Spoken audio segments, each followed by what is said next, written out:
الحمد للہ وحدہ والصلاة والسلام علی من لا نبی بعدہ وعلی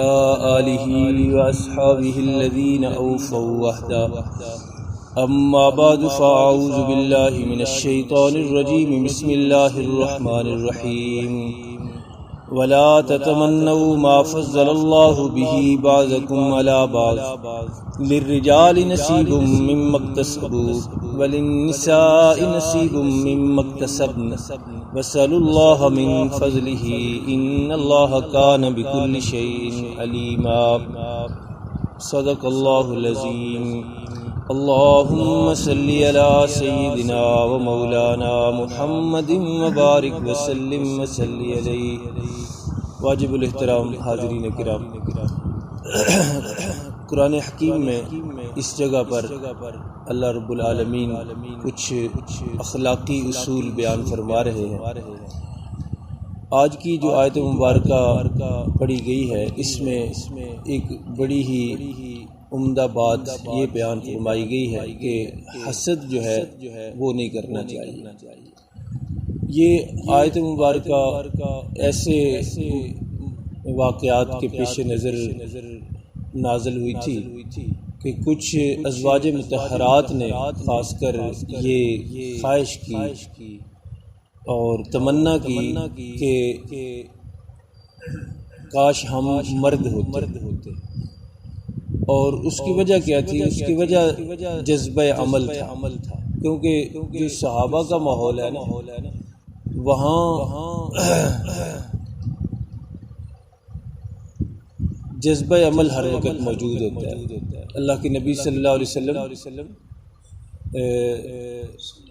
دین کے لیے تعاون کی بات فرماتے ہیں تو کئی صحابہ کھڑے ہو جاتے ہیں، بڑھ چڑھ کر حصہ لیتے ہیں۔ جنگ کے لیے پوچھتے ہیں بھی کون تیار ہے، تو چھوٹے چھوٹے بچے ایڑیاں کھڑی کر کے تو کھڑے ہو جاتے ہیں، ایڑیاں اٹھا کے۔ تو وہاں یہ جذبہ عمل تھا، کام کرنے کا جذبہ تھا نا، تو اس لیے جب وہ دیکھتے تھے، عورتیں دیکھتی تھی کہ مرد حضرات کام بھی زیادہ کرتے ہیں، جہاد میں حصہ لیتے ہیں، دینی کاموں میں حصہ لیتے ہیں، اور اسی حوالے سے پھر ان کے اجر اور ثواب بھی زیادہ ہوتے ہیں۔ تو یہ سوچ کر اور یہ دیکھ کر ایک دن وہ غالباً حضرت ام سلمہ رضی اللہ عنہا تھی، کہنے لگی کہ کاش ہم بھی مرد ہوتے تو ہم جہاد میں بھی حصہ لیتے، میدان جہاد میں جاتے، وہاں کافروں کو مارتے۔ تو اس پر یہ آیت مبارکہ اتری، ترجمہ دیکھیے، فرمایا وَلَا تَتَمَنَّوْا مَا فَضَّلَ اللَّهُ بِهِ بَعْضَكُمْ عَلَىٰ بَعْضٍ، اور تم اس چیز کی تمنا نہ کیا کرو جس میں تم میں سے بعض پر بعض کو اللہ نے فضیلت دی ہے۔ لِلرِّجَالِ نَصِيبٌ مِّمَّا اكْتَسَبُوا، ہاں یہ اصول ذہن میں رکھو کہ مردوں کے لیے بھی ایک حصہ ہے ان کی کمائی میں سے، وَلِلنِّسَاءِ نَصِيبٌ مِّمَّا اكْتَسَبْنَا،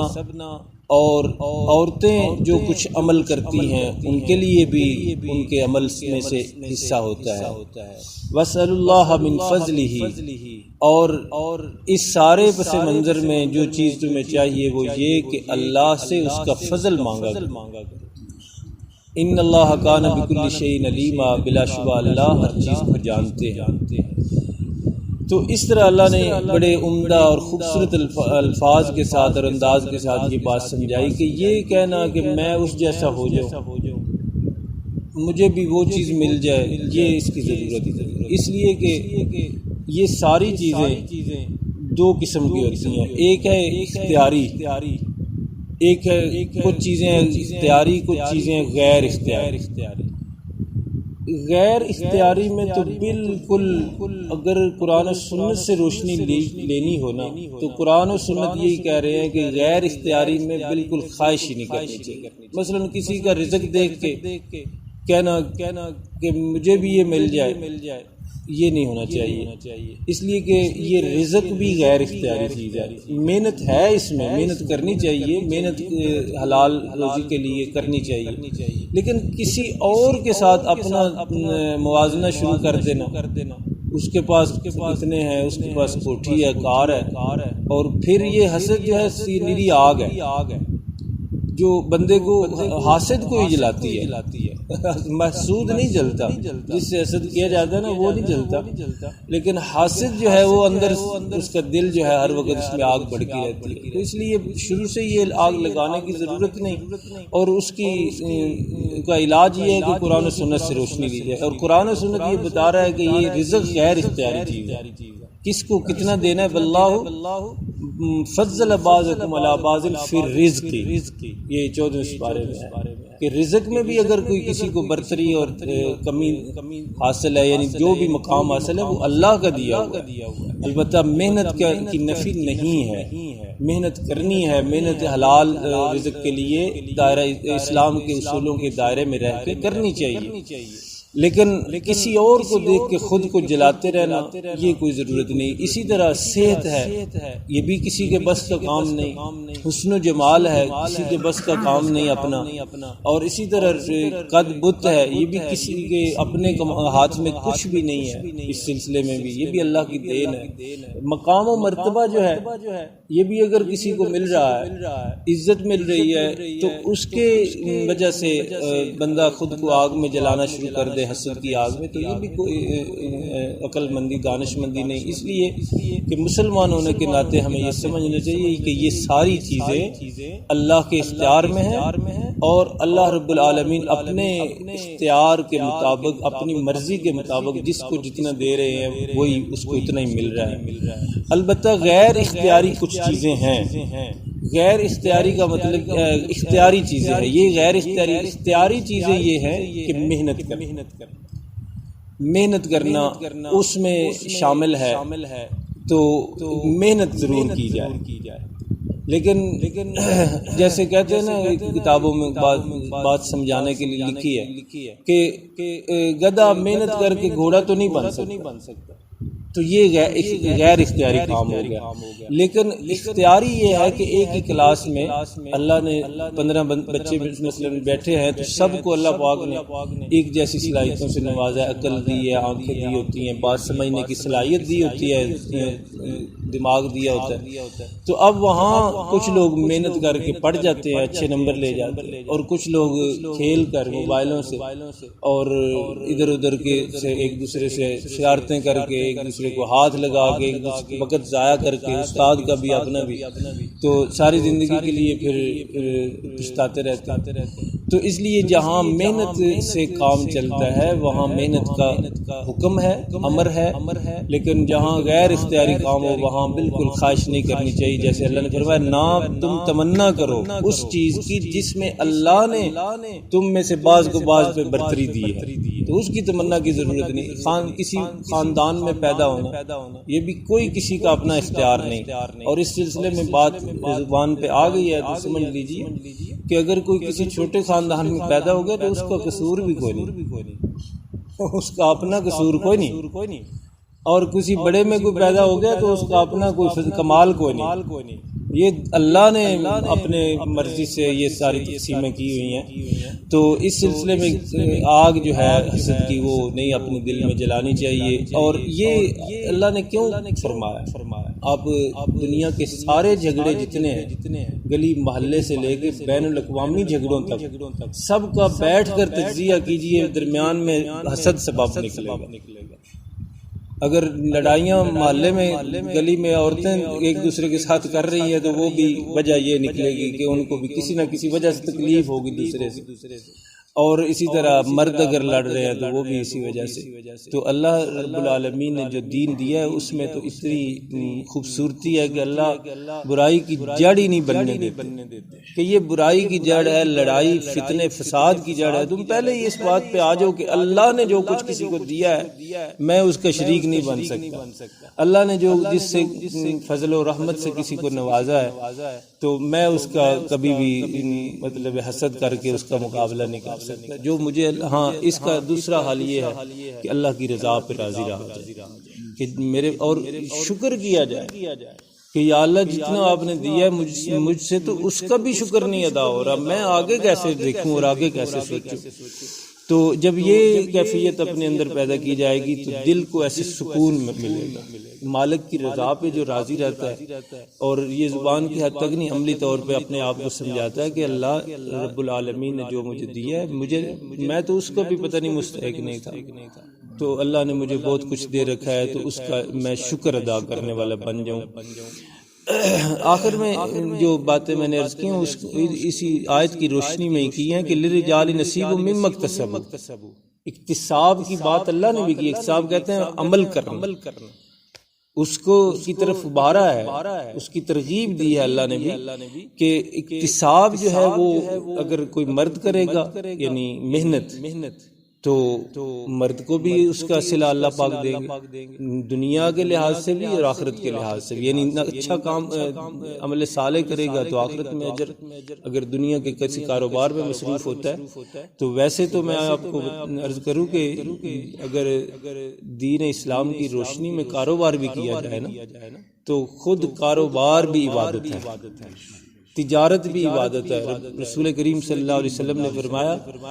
کہ میں اور سچا تاجر، آپ نے فرمایا کہ یہ نبیوں کے ساتھ سچے تاجروں کا جو حشر ہے یعنی کھڑے ہونا ہے جو قیامت والے دن، سچے تاجروں نے نبیوں کے ساتھ کھڑا ہونا، تو اس لیے اکتساب، محنت، اور اسی طرح آپ نے فرمایا کہ پوچھا گیا، غالباً سوال کیا گیا کہ سب سے بہترین رزق کون سا ہے، جو لقمہ بندہ کھائے اپنے منہ میں رکھے، سب سے بہترین لقمہ کون ہے؟ تو آپ نے فرمایا کہ عمل الید، کہ ہاتھ کی محنت سے جو کمایا جائے گا وہ سب سے بہترین لقمہ ہے۔ اور اسی طرح خود رسالت مآب صلی اللہ علیہ وسلم نے تجارت کی ترغیب دی۔ ایک بندے نے مسجد نبوی میں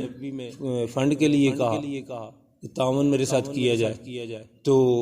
آپ صلی اللہ علیہ وسلم نے وہ واقعہ آپ نے سنا، میں مختصر اشارہ کر دیتا ہوں کہ خود پھر آخر میں جو ہوا کہ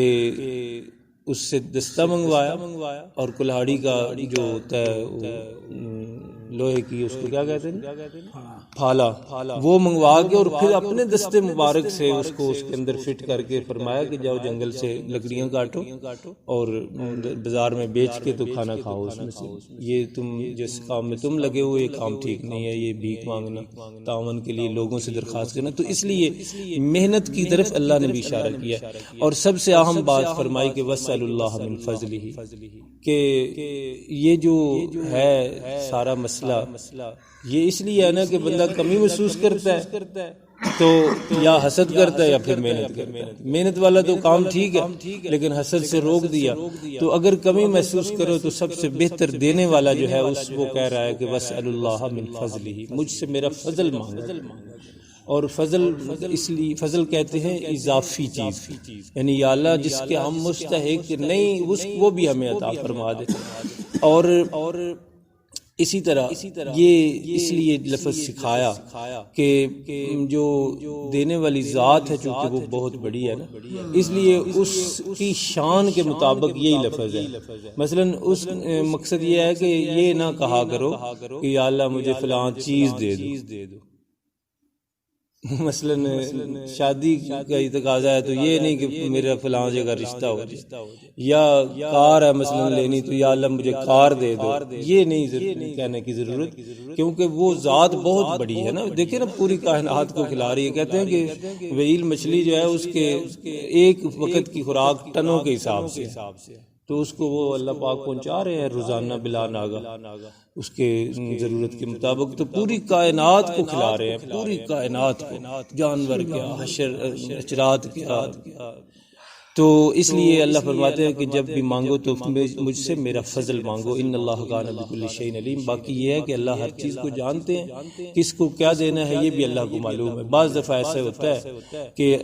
فقر بندے کے لیے اچھا ہوتا ہے، بعض دفعہ ایسے ہوتا ہے کہ دولت اچھی ہوتی ہے، یہ اللہ کو معلوم ہے۔ اور وہ اس طرح کہ فقیر کو کئی دفعہ مالدار بنایا جائے تو وہ بھٹک جاتا ہے، اور بعض دفعہ ایسے ہوتا ہے کہ مالدار کو غربت دی جائے تو وہ کفر پہ آ جاتا ہے کہ میں نے دیتا یا میرا کیوں لے لیا سارا کچھ واپس۔ تو وہ ایک گنجا اور ایک کوڑی اور اسی طرح ایک نبینا تھا، اس کی مثال صحیح حدیثوں میں موجود ہے۔ ان سب کو اللہ نے نعمتوں سے نواز دیا،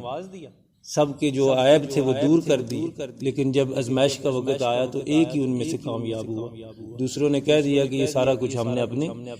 دولت اپنی محنت سے کمایا ہے، اللہ کا نام بھی انہوں نے غائب کر دیا درمیان۔ تو اس لیے فرمایا ان اللہ کان بکل شیء علیما، یہ مجھے معلوم ہے کس کو کیا دینا ہے، کتنا دینا ہے، کب دینا ہے، ورنہ تمہارے اختیار میں ہو تو، انسانوں کے اختیار میں ہو تو یہ سارا نظام انسان الٹ کے رکھ دے۔ قرآن مجید میں ہے کہ اگر یہ تم اس کا مالک ہوتے نا رزق کے، تو تم تو ایسے اس قبضہ کرتے کہ دوسروں کو ایک لقمہ بھی نہ دیتے، لیکن اللہ نے یہ اختیار اپنے پاس رکھا ہے۔ اللہ پاک عمل کی توفیق عطا فرمائے، اور انسان قرآن حکیم انسان کے اندر یہ جو اچھی اچھی خوبیاں پیدا کرنا چاہتا ہے، اللہ ہمیں بھی ان سے نواز دے۔ وما علینا الا البلاغ۔